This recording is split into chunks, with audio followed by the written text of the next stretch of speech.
Cari fratelli e sorelle, l'appello di Gesù alla vigilanza contenuto nel brano di Vangelo che è stato ora proclamato ha il volto della promessa: il Signore vostro verrà. Una promessa che appella ad un impegno: vegliate. Una promessa a cui corrisponde una beatitudine: beato quel servo che il padrone arrivando troverà ad agire così. Davvero io vi dico, lo metterà a capo di tutti i suoi beni. Vegliare, cioè agire così come? Agire sapendo che non siamo soli, ma che il Signore che ci ha creati è sempre al nostro fianco, illuminandoci quando, pellegrini nel buio, camminiamo magari senza neanche riuscire a vedere la luce in fondo al tunnel, sostenendoci quando il coraggio viene meno e la paura ci assale, rialzandoci quando cadiamo preda del male. Agire sapendo che quando usciremo dalla scena stupenda e drammatica di questo mondo, ad attenderci non ci sarà il nulla, ma il Signore. Non sarà una fine irreparabile, ma una festa che non conosce tramonto. Agire sapendo che non possediamo noi stessi, la nostra vita, il nostro lavoro, i nostri beni, tutto è del Signore, tutto è suo dono.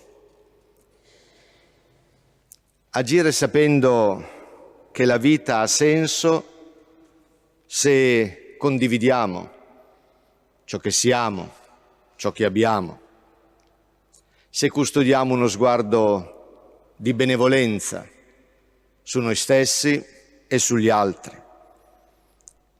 se pratichiamo il perdono, se doniamo vita perché altri abbiano vita,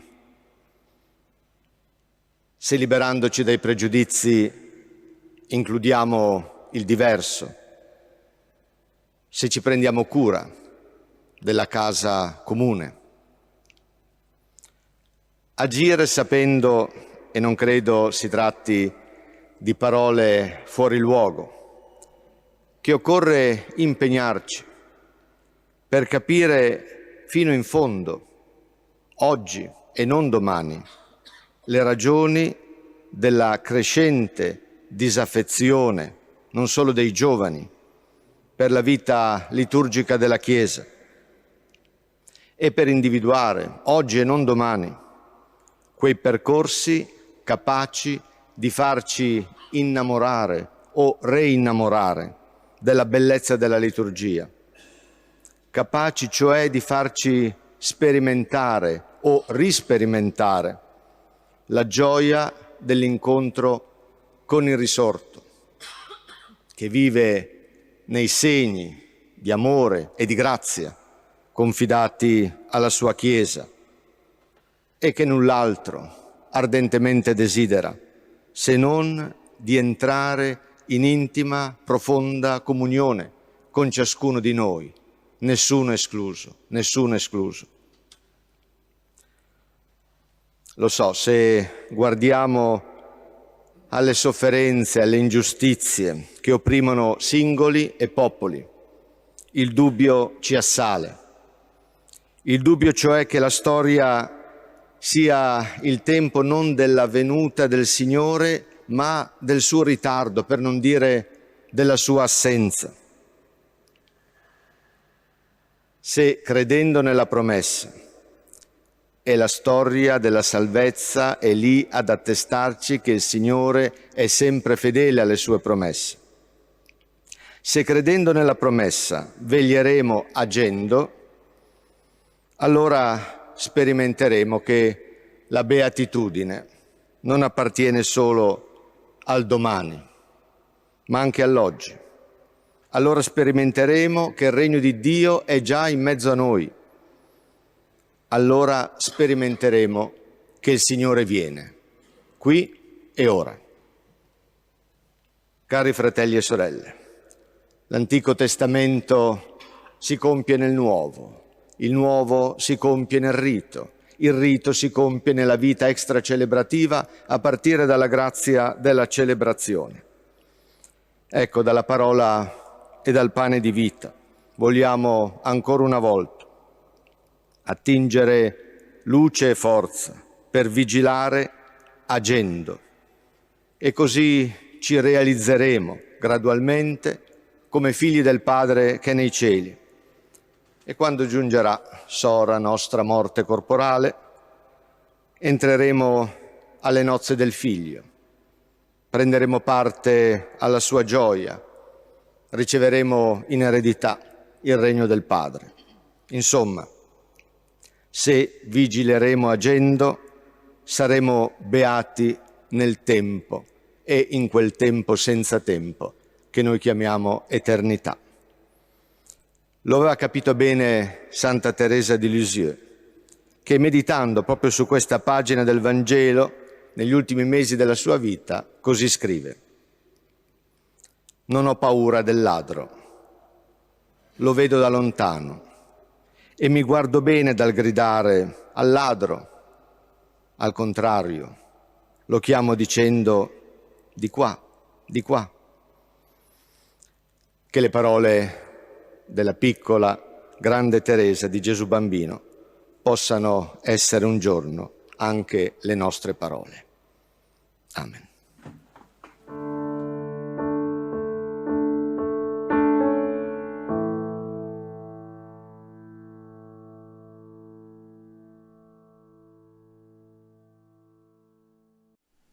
Cari fratelli e sorelle, permettetemi di soffermarmi un poco con voi sulla affermazione di Gesù che abbiamo poc'anzi ascoltato.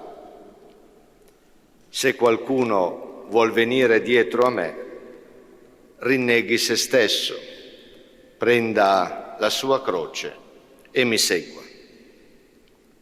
E ciò per evitare di cadere in un grande equivoco. Se qualcuno vuol venire dietro a me, rinneghi se stesso. Con queste parole Gesù non mi dice, come per secoli ha suggerito una certa spiritualità: mortifica la tua persona, rendi sterili i tuoi talenti, sciupa le tue capacità. No, con queste parole Gesù, che vuole al suo seguito non dei frustrati, ma della gente dalla vita piena, riuscita, compiuta, realizzata. Con queste parole Gesù mi dice: non metterti al centro di un piccolo sistema solare dove tutto ruota intorno a te e in funzione di te. Esci dal tuo io. Insomma, con queste parole Gesù mi propone un cammino non di mortificazione, ma di liberazione, appunto, dal mio io. L'unica liberazione che veramente conta, perché l'unica liberazione capace di pormi nella condizione di donare gratuitamente me stesso, o, per usare l'espressione paolina contenuta nella seconda lettura, di offrire il mio corpo come sacrificio vivente, santo e gradito a Dio. Prenda la sua croce e mi segua. Con queste parole Gesù non mi dice, come per secoli ha suggerito una certa spiritualità, sopporta con pazienza e rassegnazione le inevitabili fatiche, le inevitabili disgrazie del vivere. No, con queste parole Gesù mi dice: prendi su di te il giogo dell'amore, tutto l'amore di cui sei capace, proprio come ho fatto io. La cosa ti spaventa? Non avere paura, io sarò con te. Cari fratelli e sorelle, questa è la sfida del Vangelo. Il senso della vita lo trova chi dona la sua vita perché altri abbia vita, non chi resta aggrappato a se stesso. Certo, chi ama mette in conto le sofferenze derivanti proprio dall'amore, le sofferenze che non patisce chi non ama. Quando il mio amore è ricambiato, i problemi e le fatiche della persona amata si ripercuotono su di me, mi procurano apprensione e sofferenza, e quando l'amore non è ricambiato provo delusione e fallimento. Sorge allora la domanda: vale la pena di dare la vita, di spenderla amando? Non è meglio che ciascuno pensi unicamente a se stesso? Non è meglio che ciascuno conduca una esistenza da slalomista, e cioè cercando di evitare problemi, scomodità, dolori? Gesù dice chiaramente che solo chi perde la vita per amore la trova. Chi vive chiuso in se stesso ha meno problemi, soffre di meno, ma si rende poi conto che non ha vissuto, che non ha assaporato il senso, il gusto, la bellezza, la verità della vita. Perché noi non siamo fatti per chiuderci a riccio, ma per aprirci agli altri, per amare ed essere amati.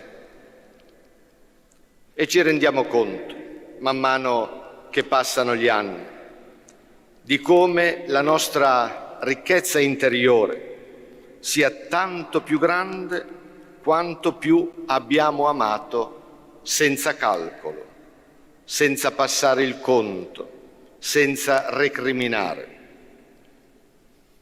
Sì, se dai ti arricchisci, se trattieni ti impoverisci. Noi siamo ricchi solo di ciò che abbiamo donato.